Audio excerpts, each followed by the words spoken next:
I happened upon Dusty Slay's comedy when I first came to Nashville, Tennessee. And I just absolutely fell in love with it, fell in love with him. The fact that he was born and bred in Opelika, Alabama, and I'm proud to be able to pronounce that correctly. The fact that he is such a rising star and such a success and just really, truly an overnight sensation. It only took 25 years to be absolutely overnight. I started comedy, and then there it was. And there it goes. He joins us in studio yet again, and for the first time in the afternoon drive slot. How's it going? That's right. You're up. You moved on up into the hot spot. I know. I'm feeling the pressure, so I needed to bring in the big guns. And I want to say, in Opelika, I've now received the key to the city. The mayor presented me with the key to the city of Opelika. That's pretty nice. Yeah. That means that you can go anywhere and do anything you want. My buddy told me that I should drive around with it, and then if I get pulled over, show it to the police and go, better luck next time, guys. I don't know what to tell you. I mean, I got the key to the city. I just might want to go solve some crime somewhere because I'm moving right along down the road. Hey, with traffic, Google Maps now has things where it always tells, you're like, oh, there's a cop up ahead. Is he still there? And they want you to, it's really distracting. Mm-hmm. You've seen that? Yeah, and today, I saw when it said someone reported that there was low visibility. Who's driving and you can't see, but you're also let me report Let me get that on the phone. Yeah. I mean, what? I've never done the Waze, but the people in my life tell me I'm the mayor of Waysville or something along. And it's a game. And I just don't think that's a very smart game to play while you're trying to drive a 4,000-pound vehicle. Yeah. Well, Google Maps is doing it now. They're taking over. Google's taking over everything. Oh, sure. Yeah. Oh, yeah. But it's fun. It's fun. They go, is the cop still there? And I'm like, I feel like somehow I'm participating in this snitching on the cops, I'm like, yeah, they are still there. Slow down, guys. Slow down. Oh, the old school CB radios, right? I mean, did you ever play with the CB when you were a kid? My dad had one at the house. He had them in the truck, but he also had one at the house. My granddad had one at the house. Yeah. My granddad was a self-employed mechanic. He worked in construction mechanics for a long time, and then when my mom got sick, he had to go out on his own. Yeah. And at the beginning, he would scout broken down 18-wheelers on the interstate. Oh. And he would go out to try to help them out. Wow. And he used the CB to do that. Oh, okay. In the house. And so I would get on, 8-year-old Matt Murphy and Breaker 19. Oh, yeah. Breaker 19. And you're had a little high pitched country voice. Well, how are we? Right. And I forget. Somebody asked me my handle. I didn't know. I knew my grandpa was the Georgia Grease Monkey. Oh, that's what he called himself. Wow. And so I knew I had to have a handle, and I was trying to pretend to be grown. And of course, I thought they were buying it, and nobody was buying it. And they asked me my handle, and I was, deer in the headlights. And so I came up with Superman. Oh, okay. I thought it was pretty inventive. That is good. Yeah. My handle's Superman. Superman. And you're like, Breaker 19. I'm a kid just trying to talk to some truckers out here. You can do that in 2025. You're never seen again. I know.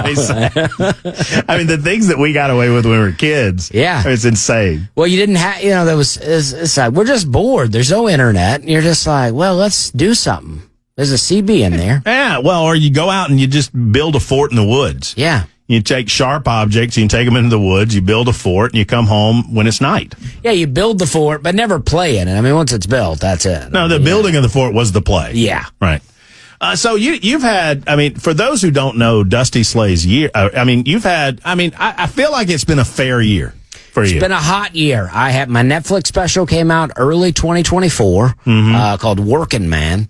It's really good, and we hit number 2 on all TV shows of Netflix. Number 2? Number 2. What beat you? I forget now. It was. You gotta know that. You gotta know that competition. I forget, but this is what they told me. With TV shows, it's amount of time spent watching it, right? So a TV show has many, many episodes, and then my special is just one episode. Mm-hmm. So to get number 2 over TV shows is huge. You're leapfrogging all of these shows that have only murders in I know it's a different platform, but you're leapfrogging these things with 100 episodes. Yeah. Yeah. That's pretty good. So it was pretty awesome. And then I did the Tonight Show in 2024. I just did it again this year. You were just with Jimmy. Tell me what is this like?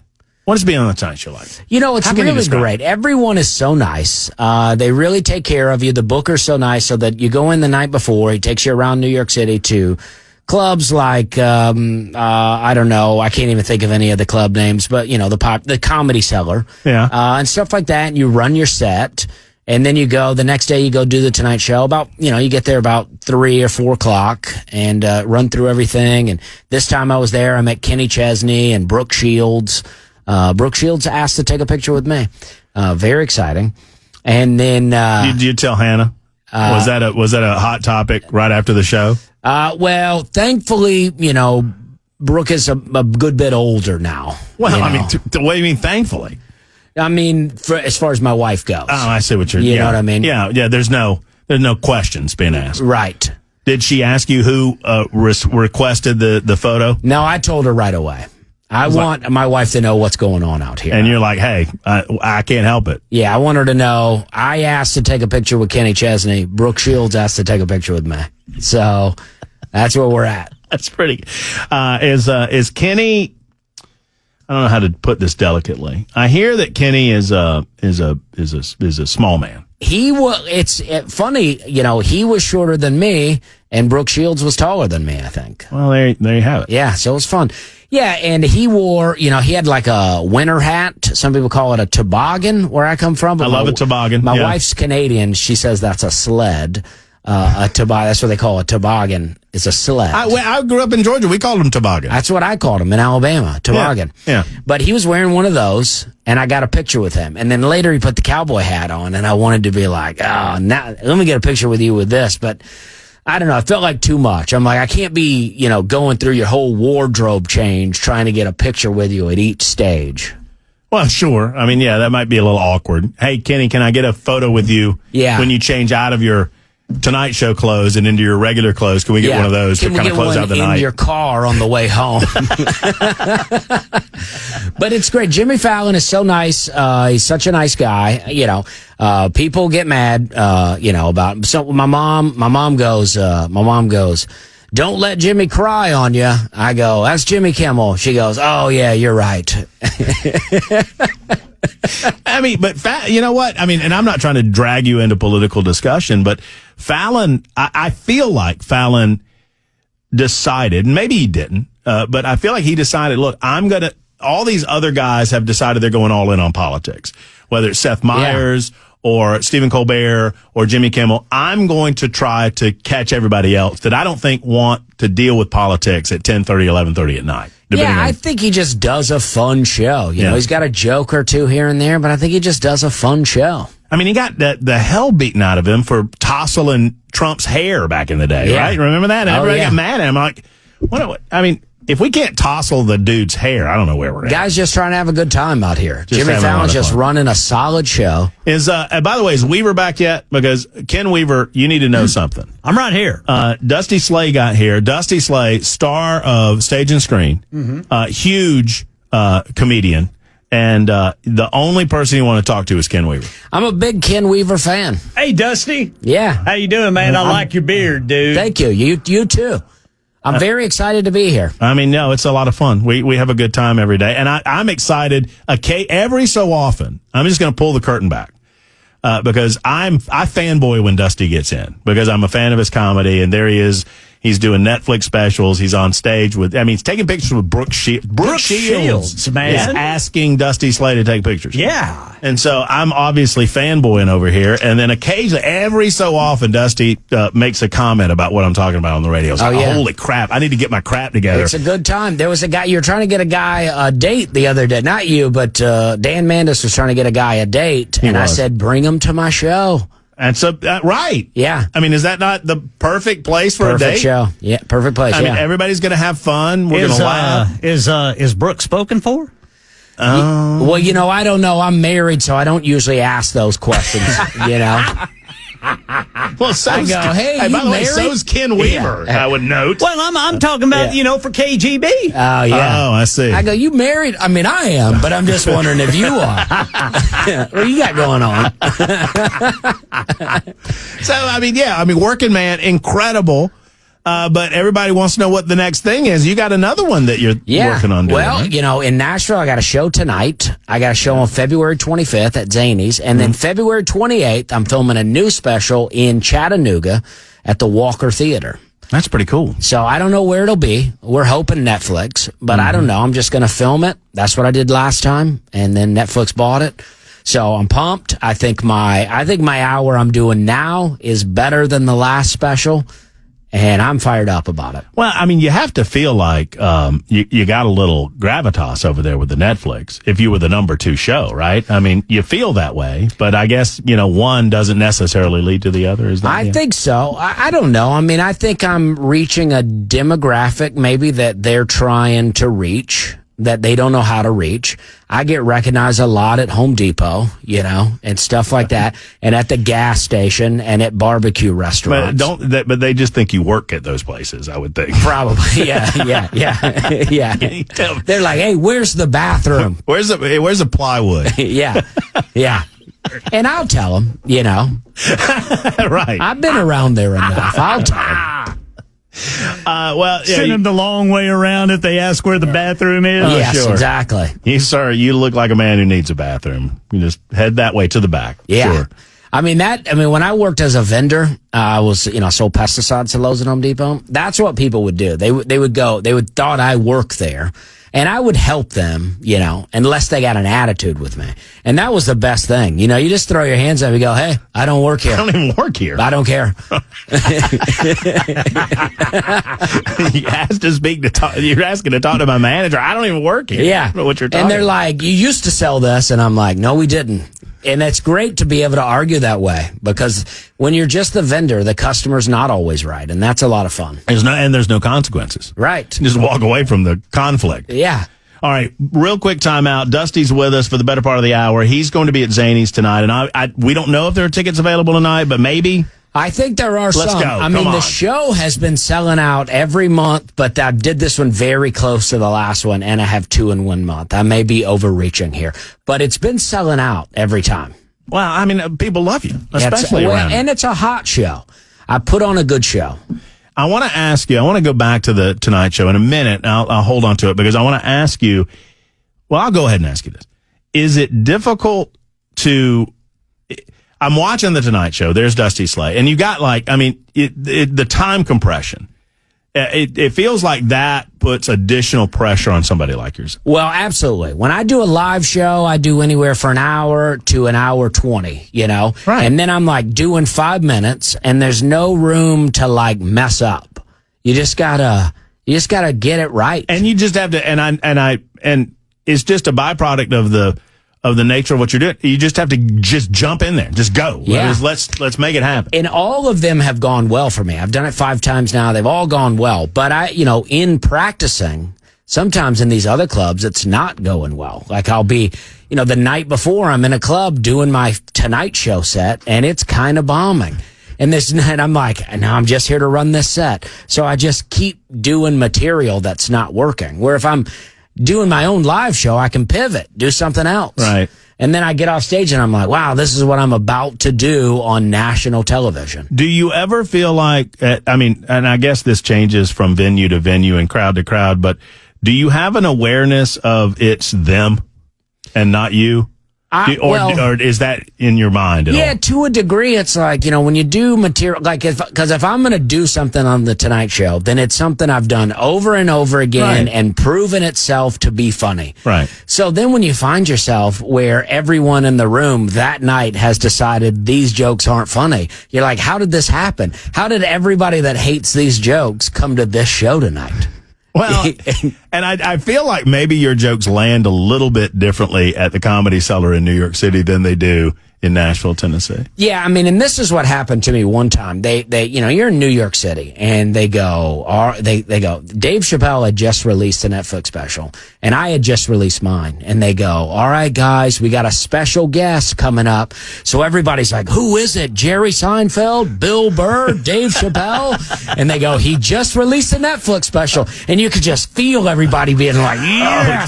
And then they go, it's Dusty Slay, and it's like, all the air left the room. Now, I don't know that would happen now. I feel like now I got a little status out here. But this time when I was there, I go, just say from Nashville, Tennessee. Don't say I'm a special guest. Don't say Netflix. Just go from Nashville. Because I want them to have the lowest expectation. Did they think you were going to be Bargatze? Well, I know. Well, that's another thing I tell people. Do not say that I'm on Nateland. Because I'm like, if you say I'm on Nateland, they're going to think it's Nate. So don't say I'm on Nateland. How long have you been in Nash? This is my 11th year here in Nashville. Why did when you were in Charleston before, right? Yes. Why did you come to Nash from Charleston? Well, it never made sense to anybody for a comedy move. But what I wanted to do was work the road. I wanted to be a road comic. So if you move to New York or LA, you're going a different route. But I wanted to work the road, and Nashville's very centrally located. So you got all these cities all around Nashville. So many within a 4-hour driving distance, so many within an 8-hour driving distance that I was able to go full-time comedy way earlier than probably I should have, because I was just working these. I lived in an attic apartment. I paid $250 a month for an apartment here in Nashville. Oh, that's nice. It was amazing. 11 years ago? 11 years ago, yeah. That's pretty good. I mean, even for that, it was a good deal. Were you sharing the cost with the rats, or? Yeah, well, we do refer to that house as the rat house now. Yeah. But I went there to look for a room that was $425, and it was a big house, it had 6 bedrooms. And the girl showing me the rooms go, we also have this one for $250. We don't advertise that, but we do have that. And I go, I want that one. That's the tiny, hot apartment that I'm looking for. Were you, how long have you been married? Been married since 2017. So that's, what is that? 8 years? That's something around there. I think 2018. Let's say 7 years now. 7 or 8. And you met Hannah. Hannah's a comedian. She was a comedian, and she does Instagram stuff. Hannah Slayish is her Instagram, and she Slayish, yeah. Because for a while we were married, but she didn't change her name just because she's also Canadian. It was a bit of an issue to have to do. So she's like, I'm Hannah Slay, but officially I'm Hannah Hogan. But now she is Hannah Slay. And an American citizen. Well, but you guys still do a podcast today. Occasionally? Occasionally, my podcast, the We're Having a Good Time podcast, is, I get on a bit of a hiatus because I do the Nateland podcast. And so, there's so many podcasts out here. I'm like, do I have that much to talk about? Well, I'm about to start a podcast, and you've got to be one of my first guests. Because why not? Yeah, another podcast in your repertoire. Yeah, let's do a lot of podcasts. Let's milk ourselves of everything. Every damn body in the world wants to do a podcast, man. When did you know? And these are all just such personal questions, but you've done 1,000 different podcasts, so I'm sure that you've been asked. At what point did you know that you had a brand? Well, I don't know. I think a lot of people are always out here trying to find their brand. I think it's just got to come about. You just got to be yourself and hope that yourself is interesting enough. And, but I was doing comedy. When I first started, I was just making up all this stuff. I was wearing overalls and no shoes, and I was just making up a lot of jokes. And then I started telling real stories. And I was like, oh, this is so much better when I'm just being myself. Right. Why am I I grew up in a trailer park. Why am I making up stuff? There's plenty of real stuff out here. I think the funniest thing you've ever, you've said a lot of funny things, but the go lie in a ditch. Well, it's true, The tornado warning. The tornado warning. If y'all heard the go line, oh yeah, it's so good. Go outside and get down in a ditch. We don't know what else to go outside and lay down in a ditch. But that's something that you have to live in a trailer park to understand. Right. Yeah. I was driving back home to Nashville one time years ago, and we had some tornado warnings, and that's what they were saying on the radio. I'm driving in the tornado, texting to my phone that joke. I'm like, I gotta get this down. I gotta get it down. But but I have a joke, because this is the 5 o'clock hour. I have the 5 o'clock somewhere breakdown. So good. Which is one of my favorites to tell. I have it. I don't tell it anymore because it's out now, but it's good. And on my Netflix, I got a Travis Tritt breakdown. My new hour, I got a Brooks and Dunn breakdown. The Tritt, a great day to be alive. Yeah, great day to be alive. Yeah. I think my headphones went out, but hopefully I'm still going. No, you're here. You're good. Just jiggle it down there. Oh, there it is. It came back. If Tennessee Men's Clinic, just jiggle it a little bit. You'll be fine. Yeah, exactly. That's what they do when you go down there.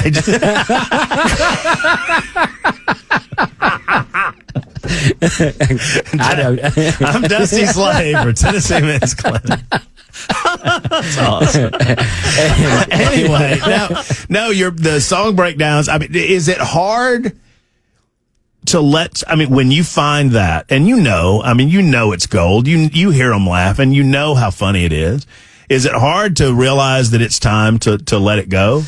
Yeah, I think, once you record it, that's the great thing about being able to do a special or anything like that is like once you record it, you can let it go because now it's not, because before recording things, if you let it go, it just kind of dies. Now it lives on the internet. And you have to let things go in order to write new jokes. James Gregory told me one time, R.I.P. He said, well, somebody asked him why he doesn't do more new jokes. And he goes, well, every time I add a new joke in, I have to take a joke out. And then people go, why didn't you do this joke? But I just believe that in order to stay fresh, you got to keep writing. Is that what you're in the middle of doing right now? Are you mentally and actually putting the special together? Well, the special I feel like is together now. Yeah. It's where I want it to be, but I got, about 6 more times that I get to do an hour before I actually record it. Mm-hmm. But I feel like it's already there. I like it exactly how it is, but there'll be some few fine tuning things. And then after that, I got to write a whole new hour. So I'm hoping there's enough time in between recording it to where it actually comes out to where I can write a whole new hour that's good enough to do before the special comes out. I'm dangerously close to getting to a place where I'm asking like, oh, how do you come up with your jokes? Which I hate the idea of even asking that. But I mean, do you ever come up with a concept, think, oh, that would be really funny. I'm going to flesh that out. And then at some point down the way go, you know what, this doesn't work. All the time. I mean, but there are, sometimes you put something away for a while, you come back to it, you got a fresh look on it, and it comes, and now it's like better. And you're like, all right, now it's working. Do you, and I'm just naturally curious about how you guys do this. Do you ever, whether it's Bates or Bargett, whoever it might be, people on the road, do you throw one out at them to see how they respond to it, or do you just kind of keep it to yourself while you're trying to figure it out? Yeah, I just keep it to myself. Like I'll try it out on stage, and Brian Bates is great for this. But if he's in the audience, he'll watch, and I'll go, "Do you have any notes? Do you have any thoughts?" But it's best to try it on stage.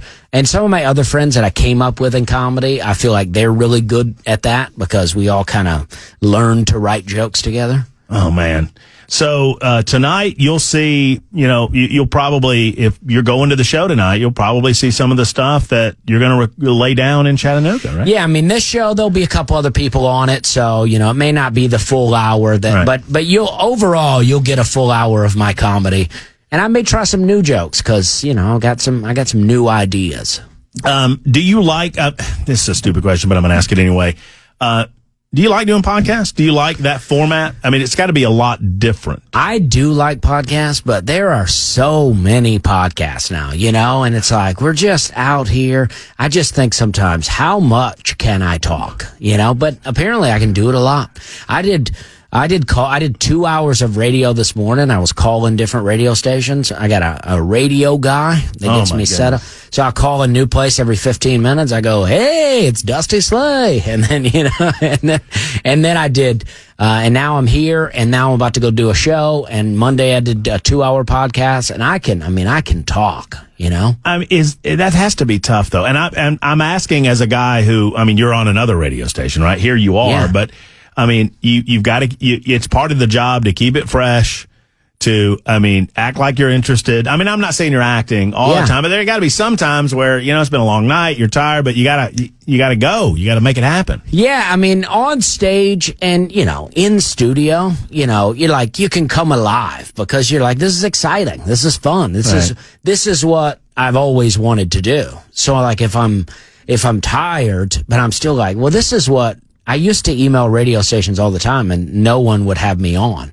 So to be on here, I'm like, yeah, we did it, How many hats do you have? I have an unbelievable amount of hats. I want to do a video one day where I try to feature all of them rapid fire, and I think even rapid fire would be a super long video. You play favorites, though. Yeah, I feel like you do. Yeah, a new one will come into the rotation. This one's kind of been my show hat for a while. That's a Rusty Wallace. That's a good looking hat. For those watching on Talk TV, y'all know how good looking a hat that is. I got a special hat coming that I'm going to wear for the special. It's like, I got a Kodiak wintergreen hat. This is Kodiak, but the other one is a really special Kodiak wintergreen with a patch, with the bear on it, and then it's got the stripes on the side. Really good. So I'm having one made that's my own hat, special edition, that I'll wear on the special. It's going to be good. All right, you're still selling the hat. You're still selling the Dusty Sleighs, right? Oh, yeah. But this one will be a Dusty Sleigh hat, too. But with the stripes, and it costs a lot to have these made, so it'll be a special edition. But all right, so pumped about it. You also pump out videos talking about the property. How's the property going? It's going great. I don't know what I'm doing really, but I got a little land in McMinnville, and I bought a bunch of fruit trees, and I've been planting them, and I watch a lot of gardening videos, and I built some swales, and I got other plants growing. You did 10 minutes on those swales. I know. More than 10 minutes. Just talking, and deep down, I'm thinking, I don't think Dusty knows what the hell he's talking about. Yeah, there's one video where you're talking about the water flow, and you're all into it. And like halfway in, but you got me sucked in. I'm buying it. I'm into it. Like, I am so into it, but I don't have enough time to do it because, now I have to do comedy all the time, and I have a family. I want to build. I've watched videos on them turning deserts in India back into lush greenlands by using swales. I want to buy land in Arizona and build swales and see what I can do. And you feel like you could solve the desert problem out there? I think so. Well, all right. So tonight, Zanies, maybe some tickets left. 25th, we definitely got tickets left. Yes. And the 28th, there's some tickets in Chattanooga. And there's 2 shows that night. Yes. Is that tough? 2 shows in a night's not really tough. It's a little extra pressure when you're filming a special, but I just try to treat it like a regular show because the thing about it is, it doesn't have to be a specific way, right? I have the hour that I want to do, but if it veers off into something crazy for a minute, that's okay. And what when you did the first one, was that the first time that you had multiple cameras on you while you were doing a show? Other than like late nights and things like that. But because there are cameras like in the audience that move around. Yeah. They're trying to get different shots. And what do? They just tell you just ignore all that and just do your thing? Yeah, just do my show, and I don't even talk about it, and I don't, I just go do the show, and the hope is that the audience is there, they're excited, and they just laugh, and it's not like not like whoa, he's filming these jokes.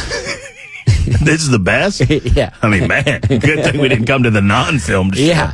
And that's what I always think. And like, I recorded an album one time, that I have. It's a D, just want to say it because we're on the radio. Son of a Ditch is what it's called, with a D. And I did that album, and I didn't even tell the audience that I was doing an album. But it obviously worked well enough that it was a one show, one take. I did that one, and I did Making That Fudge, one show, one take. It's everything. We were talking yesterday about what was the name of the band that we came up with yesterday? We were talking about band names. Album names are the same thing. When you find a good album name, you gotta hold on to it. Who was the band? Oxblood. Oh, Oxblood. Yeah, Oxblood was the metal band. But the name of the band, if I'm ever in a band. I told these guys yesterday, there was a story, the mayor of Orange Beach, Alabama. You know Orange Beach. Yeah, oh yeah. He came out and said that during spring break that they would not allow any holes to be dug on the beaches, because, and he was asked why, what's the story with the holes? And he said, well, we have, teenagers during spring break digging holes, and they're getting inside of the holes and they're having relations. Oh yeah. In the holes. And I said on the radio in Birmingham that Orange Beach Sex Hole sounds like a great name for a band. Yes, it does. And a good time. What's the mayor's deal? I mean, we're not just right there on top. We're come on, we're being buddy. discreet about it all. The hotels are full. All right, so I've got a gift for you. It's not a hat. So I'll tell you guys this backstory real quick. So Dusty's got the first special coming out, Working Man. You don't see now. Dusty's very concerned about what I'm about to do. So you invited me to like the party. There was a little party, which was so kind of you to invite me. And so to repay your kindness, I questioned your kindness because you were on stage, and Clay Travis, a great friend. And I said, "Oh, because you said, oh, Clay Travis is here." And then later on, I was like, "Oh, thanks a lot, Dusty. Clay Travis is here, Matt Murray." And you're like, "Well, he gave me his book, and he signed it. He did give me a book." So I did this for you. So I found this book. I'm going to give this book to you. I've not written a book. Clay has. I've not. But this is my book. And I signed it for you. So there's a book. I'm giving you a book. Now open that book up. You can just pull that. That's for you. Oh man, Joan Collins. That's right. The Art of Living Well by Joan Collins. Pretty hot here, huh? My favorite part of the book. You can read the inscription if you want. Dusty, for help with them Hollywood folk. Good luck. Stay classy. Now, my favorite part of this book. You know how they put books in sections in Barnes and Noble? You see on the top left corner, that book is, you see in the top left corner. Self-help? It's self-help. Yeah. I don't think that's a self-help book. The Art of Living Well. Looking good, feeling great. That's exactly, that's for you. I've now given you a book. Come on, Joan. That's my book out of my library. Well, I appreciate that. Well, you're welcome. I'll give, This was a lot funnier when I thought about it last night. No, it is good. You gave me a book and you signed it. That's right. There. That's just for you. That's for Dusty. Oh, look at this. I don't know who Joan Collins is, but... You don't know who Joan Collins is? No. Oh, my gosh. 8 years makes a lot of difference. I didn't know she put out a self-help book. It's called The Art of Living Well, Ken. I mean... Come on, Ken. I mean, there's some great chapters in that thing. I bet that you read this. It's in my personal library. That came out of my personal library. Well, I buy a lot of books. I haven't read one in a long time. No. I buy a lot of books. I stopped buying books because I counted years ago, I started counting up the numbers of books that I had bought that I've never opened. Yeah. And it's a little embarrassing. I buy a lot of books off TikTok where they're like, the world's about to end, and what will you do when it does? And I'm like, I better get this. I better get it. You can't blame drinking for doing it. I can. I get a little brown water. I start buying everything. No, I'm sober and I forget what I've ordered. I go, what is this? Tonight, Zanies, get in if you can. Dusty Slay, he's an absolute gem of this community, and I thank you for giving us an hour, man. Thank you for having me. I appreciate it. It's absolutely and thank a you for this book. Oh, yeah. Do you have time to tell me the other famous Dusties? Oh, crap. We almost forgot. Yeah, I got a second. We can run a little late. So thank you for remembering this. So Dusty's going to guess who we think beat Dusty out as the most famous Dusties. I've got... Can I tell you the ones I think? Yes. Dusty Rhodes. Is number one with a book, obviously. Of course, yes. Dusty Baker. Dusty Baker, famous baseball player, manager. Dusty, the character from Pure Country. No, so I think you're all on top of that, Dusty. Okay. You're all over that, Dusty. Dusty Springfield. Dusty Springfield, son of a preacher man. That's all the Dusties I know. I forgot one, Matt, and I just looked it up, famous Dusties, and this one goes up there. This one may beat you out, Dusty. Dusty Hill, the late Dusty Hill from Dusty ZZ Top. Hill, ZZ Top. Yeah. I think that pushes you to number 5, Dusty. Okay, well, who? Okay. But I frankly believe that this special comes out, and I think you're jumping Dusty Springfield. I think so. Dusty Springfield's on there. I got to be the Dusty ass. And by the way, Dusty Springfield, your name is Dusty. Yes. Has always been Dusty. That's true. Dusty Springfield's name, I wrote this down. Used to be Buffalo. No. That was her daddy. Her name is Mary Isadelle Catherine Bernadette O'Brien. Wow. That was a good choice. So she went with Dusty. Yeah. That's when Dusty becomes the preferable option.